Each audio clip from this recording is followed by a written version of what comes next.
हरियाली तीज व्रत कथा। शिवजी ने पार्वती जी को उनके पूर्व जन्म का स्मरण कराने के लिए तीज की कथा सुनाई थी। शिवजी कहते हैं, हे पार्वती, तुमने हिमालय पर मुझे वर के लिए रूप में पाने के लिए घोर तप किया था। अन्न जल त्यागा, पत्ते खाए, सर्दी गर्मी बरसात में कष्ट सहे।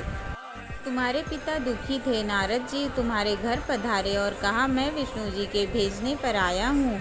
वह आपकी कन्या से प्रसन्न होकर विवाह करना चाहते हैं। आपकी राय बताएं। पर्वतराज प्रसन्नता से तुम्हारा विवाह विष्णु जी से करने को तैयार हो गए।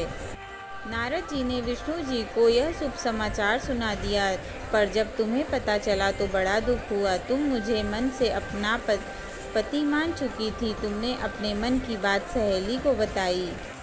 सहेली ने तुम्हें एक ऐसे घने वन में छुपा दिया जहाँ तुम्हारे पिता नहीं पहुँच सकते थे। वहाँ तुम तप करने लगी।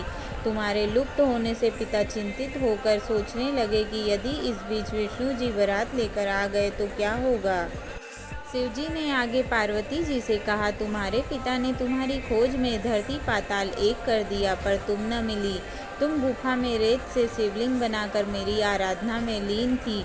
प्रसन्न होकर मैंने मनोकामना पूरी करने का वचन दिया। तुम्हारे पिता खोजते हुए गुफा तक पहुंच गए। तुमने बताया कि अधिकांश जीवन शिवजी को पति रूप में पाने के लिए तप में बिताया। आज तप सफल रहा। शिवजी ने मेरा वरण कर लिया। मैं आपके साथ एक ही शर्त पर घर चलूंगी, यदि आप मेरा विवाह शिवजी से करने को राजी हों।